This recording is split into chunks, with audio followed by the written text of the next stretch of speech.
It's the Amoeba People. It's the Amoeba People.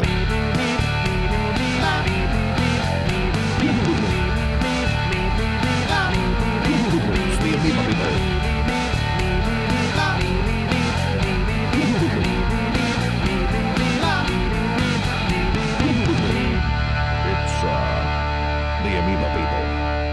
Greetings and welcome back to the Amoeba People Podcast, the show where science and music collide. My name is Ray Hedgepeth, the singer-guitarist of the hyperbolically nerdy science rock band, the Amoeba People. And today we have episode 4 of our scientific, musical, sci-fi, radio-style adventure, the Amoeba People Audio Cartoon.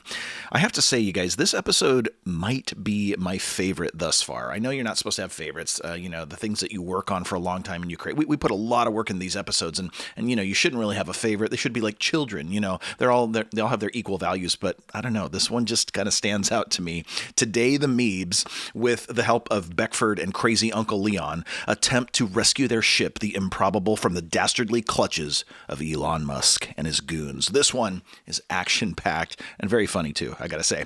Okay, before we get started, I wanted to remind you to visit our website, theamoebapeople.com, where you'll find links to our music, our videos, our new merch store with numerous cool t-shirts, all designed by Mr. Dustin Jordan of the Amoeba People.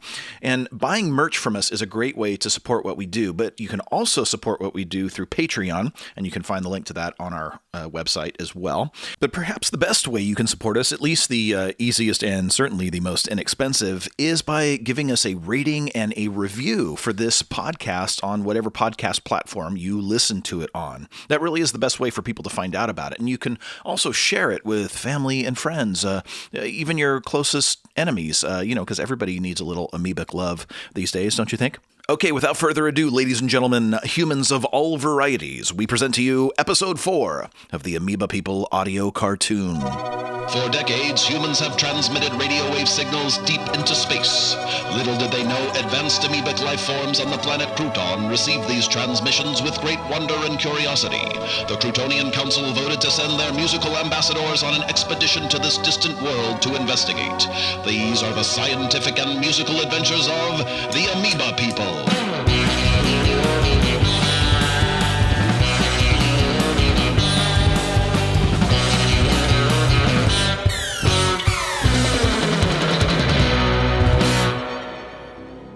Episode 4, An Improbable Recovery. In our last exciting episode, the Amoeba People set foot on Earth for the very first time after crash landing in an open field in Hawthorne, California. The first humans they encountered were legendary filmmaker and aspiring hip-hop artist Werner Herzog, along with E.W. Beckford, an employee of the M51 Records Laboratory, an amateur astronomy facility and recording studio that had been tracking the Amoeba People and their camper-like ship, the Improbable. But unbeknownst to the Amoeba People, someone else had also been tracking the ship's descent. E-Lawn Musk of the spacecraft-making facility known as SpaceX sent out a team of armed thugs to capture the alien spacecraft and bring it back to his facility, where it could be reverse-engineered and harvested for its advanced alien technology. The armed thugs quickly converged on the scene and absconded with the Improbable. Time for you losers to beat it. With the help of Beckford's crazy Uncle Leon, the team cooks up a plan to rescue the Improbable from the dastardly clutches of Elon Musk before the ship is disassembled. After a restless night in the 2-star Hawthorne Motor Inn, Beckford and the Amoeba People are anticipating crazy Uncle Leon's arrival. I don't know about you guys, but I didn't sleep very much last night. I don't think I've been involved in something this exciting since, come to think of it, I've never done anything like this. Wow! I have to admit, I'm a little bit nervous. Not that I have any reservations about our plan. I mean, with Werner Herzog's philosophical guidance, your, amoeba skills, those are really cool, by the way. Uncle Leon's inside information and my perpetual enthusiasm, we can't go wrong. I guess nervous is the wrong word. Maybe excited is a better choice. Sorry, guys, I tend to talk a lot when I'm excited. Hey, do you mind if I take the first shower? I'll be super quick. All right, Meebs, let's review the plan one last time before crazy Uncle Leon picks us up. Sounds good, Mr. Hedgepeth. So, firstly, the four of us will conceal ourselves within crazy Uncle Leon's large automobile. Beckford will hide in the back seat underneath a blanket. and we'll partially gooify in order to fit inside the trunk.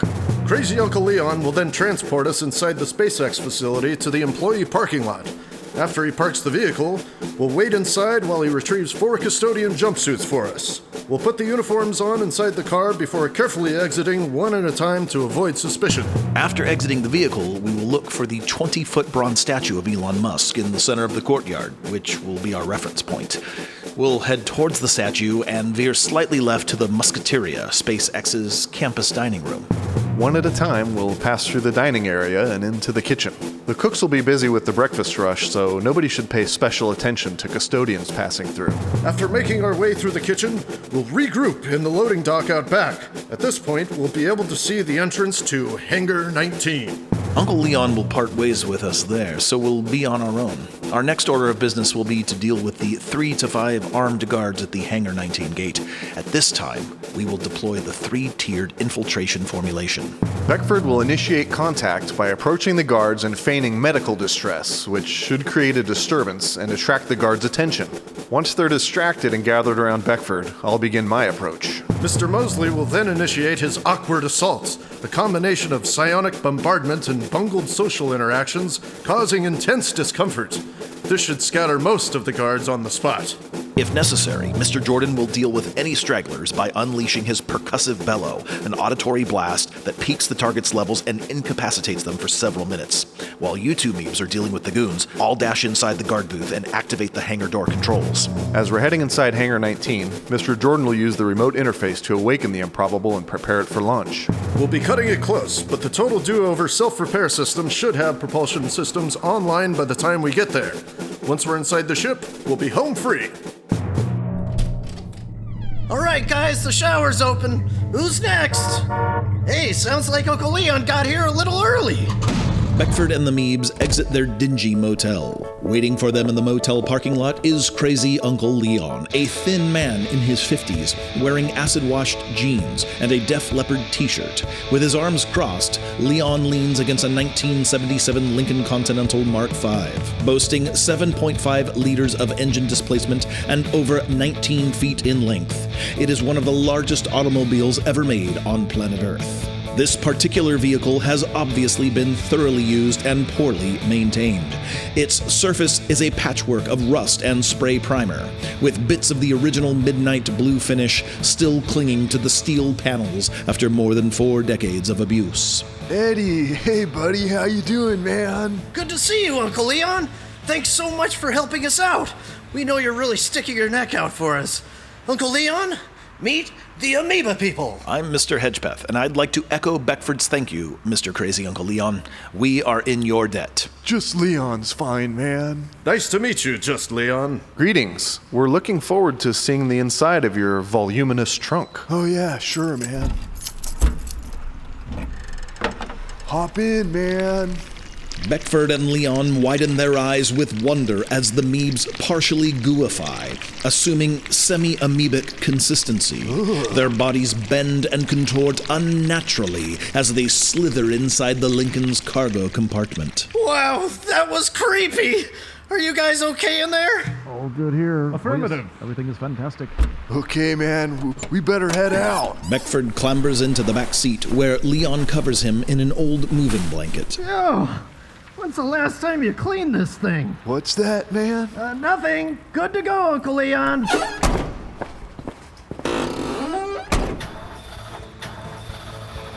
After several cranks on the ignition, Leon's enormous land yacht starts up and pulls out onto the boulevard, leaving behind large columns of black smoke. Several minutes later, it arrives at the front gates of SpaceX. Leon flashes his company ID to the guard and passes through without incident. The rusty behemoth finally comes to a stop next to some dumpsters in the SpaceX employee parking lot. All right, man, you guys stay put. I'll be right back. After awaiting Crazy Uncle Leon's return for what seems like an extremely long time, Beckford hears Crazy Uncle Leon's voice approaching and sits up, tossing aside the soiled blanket. Finally! My other leg was starting to fall asleep. Uh-oh! Hey, what's going on over there in that car? Unfortunately for Beckford, Crazy Uncle Leon is not alone. Oh, man. That's just my nephew Eddie. You could probably call him EW, though. It's bring your nephew to work day. Didn't you hear? Bring your nephew? Hey, that guy looks familiar somehow. E.W. Beckford at your service, sir. Hey, you guys are on your own now. Wait, what's that? I just said I'd better get back to the locker room to drop off these uniforms. Wow, that's a really cool-looking gun. I had a pellet gun growing up. Always loved to take that thing out and put some lead down range, you know what I mean? Say, is being 6'8" a requirement to get hired as a security guard here? Abandoned by their friends, the partially gooified Meebs slowly extrude themselves into the backseat of the Lincoln through a hole in the armrest. I can't help but think that this development may have significantly reduced our odds of successfully recovering the improbable. Don't forget what Dr. Hindemith says about what to do when life offers you pomegranates. Excellent point, Mr. Jordan. Now, Meebs, let's finish ungooifying ourselves and get moving. Affirmative, Captain. I can see the statue from here. I'll go first. Mostly re-solidified, the Meebs cautiously exit the back seat of the Lincoln Continental and walk briskly into the SpaceX courtyard. A towering bronze statue of E-Lawn Musk dominates the plaza. That thing's almost as big as the Gobsplotch monument on the steps of the Combined Kryptonian Armed Forces headquarters. Truly a sight to behold. It looks like the dining area is just over there. Oh, hey! You must be the JPL guys! The Meebs suddenly find themselves persons of interest to a pair of SpaceX engineers wearing thick glasses and slightly over-hoisted trousers. I could spot one of you rascals a mile away. You guys are going for that vintage JPL look, I see. Huh. Hey, Frank, it's the JPL guys! Actually, we're, Wow, you guys made good time. We weren't expecting you until 10. I'm Johnson, and this is Martinez. Mr. Mosley, Mr. Jordan, and Mr. Hedgepeth. I thought the memo listed different names. It was, Barnes, Caliph, and someone else. Last minute change of plans. Those individuals were unavailable. We're just on our way to receive nourishment in the dining area. Great. We'll join you. It's never a good idea to attend one of these seminars on an empty stomach, you know what I mean? The Meebs and their new companions make their way over to the dining room, a large building with high ceilings, the facade of which is emblazoned with a giant neon sign identifying it as the Musketeria. Just as they're passing through the automatic glass doors, the Improbable's remote interface comes alive in Mr. Jordan's polyester pants pocket. Meebs, the Improbable is in trouble. It looks like someone's cutting into it just like Uncle Leon told us they would. We'd better get to the ship on the double before it's too late. Okay. Let's move. We'll see you at that seminar. Those JPL guys, it's so weird. In single file, with synchronized movement, the Amoeba people walk briskly through the dining hall and into the Musketeria kitchen. Most of the cooks and other kitchen staff are too busy with their duties to notice the three determined extraterrestrials marching through the food prep area to the rear exit. Once they've reached the loading dock behind the kitchen, the Meebs pause for a moment to gaze at the ominous black building just across the service road. It is surrounded by high fencing topped with razor wire, and the only visible entry point is protected by a guard building, in front of which is a sign that reads, Hangar 19, restricted access. Meebs, I think we need to jump straight to the third echelon of the three-tiered infiltration formulation. Beckford's not here, and there just isn't time for the awkward assault, Mr. Mosley. I'm going in. We're right behind you, Mr. Jordan. Onward! Once again in synchronized single file, the Amoeba people jog steadily toward the guard building with their thin brown ties fluttering over their shoulders. In the lead position, Mr. Jordan's face wrinkles into a menacing scowl as he begins to muster his devastating sonic attack, the percussive bellow. Stop right there. The brown and yellow-clad amoebic column halts 15 feet from the cluster of poised henchmen. Mr. Jordan's fierce scowl intensifies, his eyes smoldering with Kryptonian fury. He begins begins to inhale deeply, and his button-down short-sleeve shirt seems on the verge of bursting as his torso inflates into a giant yellow ball. There is a brief moment of silence as the confused guards hesitate in disbelief. What the? The guard building's windows shatter and the henchmen fall to the ground unconscious. Great work, Mr. Jordan. I'll find the hangar door controls. We really need to hurry. Got it.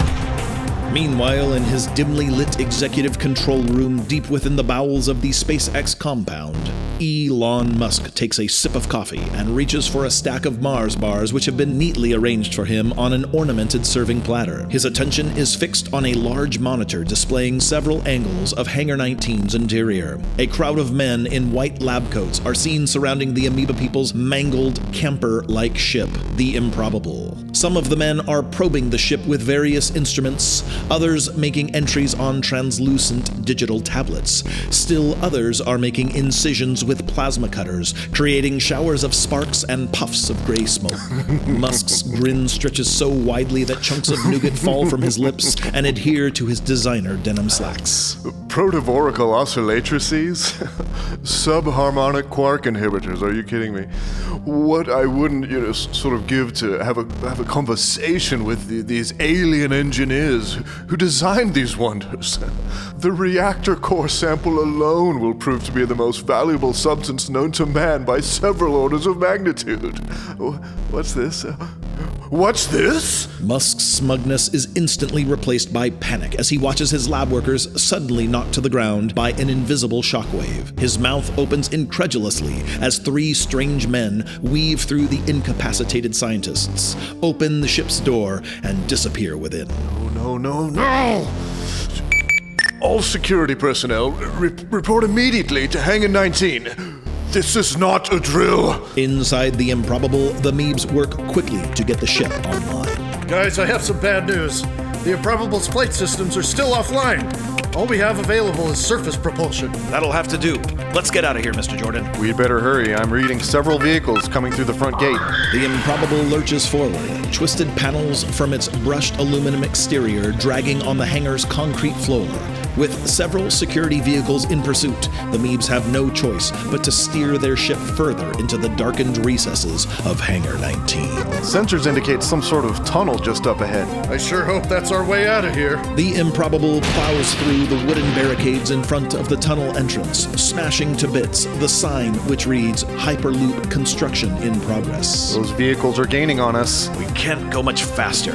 Whatever those people were doing to this ship really took its toll on our systems. Now what? Oh no! The seismic alert system is picking up some intense geologic activity nearby.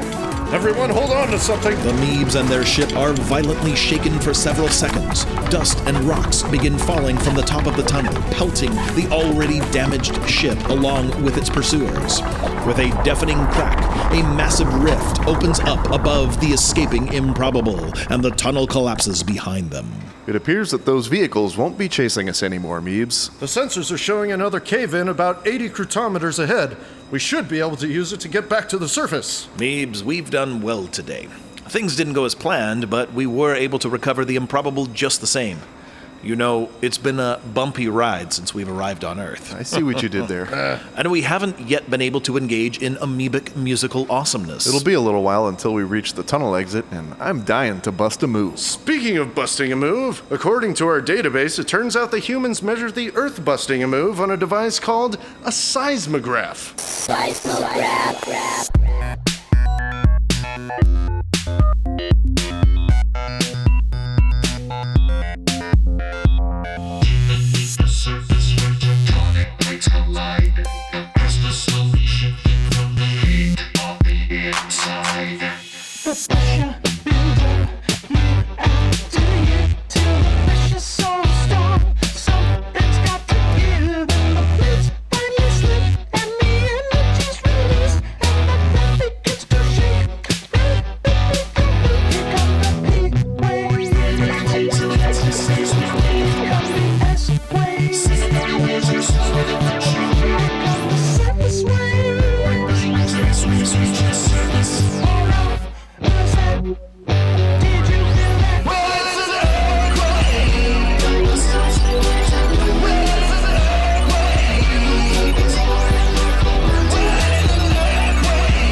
Earth's rocky crust is broken into plates. They're moving all the time but at a very slow rate. Convection currents from deep in the mantle push on the crust till it's hard to handle. But every now and then the plates get stuck and the pressure builds up and the pressure builds up. The pressure builds up.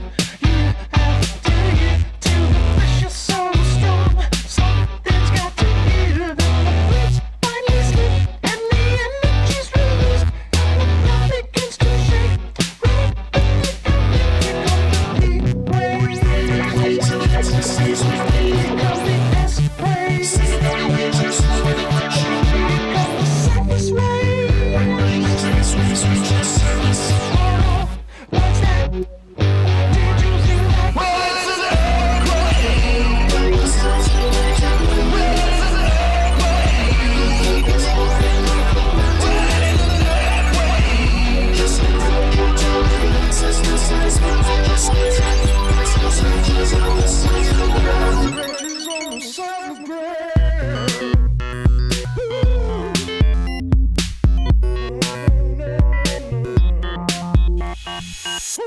Back inside Hangar 19, E-Lawn Musk stands where the improbable had been mere minutes prior. Red-faced and hair askew, Musk's arms alternate between laying stiff at his sides and vigorously gesticulating.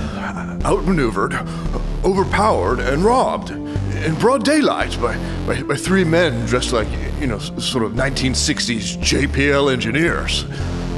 Granted, they were using some sort of pretty serious sonic assault weapons or something, but it just doesn't add up. Excuse me, Mr. Musk. We found this over by the guard building. One of the intruders must have dropped it. Looks like some sort of business card. What's this? A business card? The Amoeba People, musical ambassadors from the planet Crouton. I don't care what planet you're from. You'll be hearing from E-Lawn Musk very soon. Amoeba People! Will the Amoeba People finally rendezvous with the M51 Records laboratory staff at their highly classified, undisclosed location? Will Elon Musk exact his revenge upon the Meebs, compromising their interstellar diplomatic mission? Will crazy Uncle Leon finally take the Lincoln in for a tune-up after all these years? Find out the answer to at least one of these questions next time on the Amoeba People Audio Cartoon.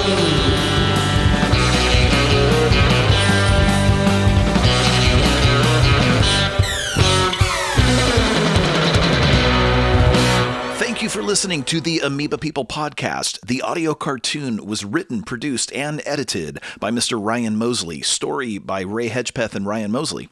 Voices were done by Dustin Jordan, Ryan Mosley, Ray Hedgepeth, and a special guest appearance by Dave Turcotte. All the music you heard today was written and performed by the Amoeba People. No surprise there. And if you'd like to get in contact with us, visit our website, theamoebapeople.com, and send us a message through the contact page. We would love to hear from you guys. All right, until next time, everyone. Onward! The Amoeba People.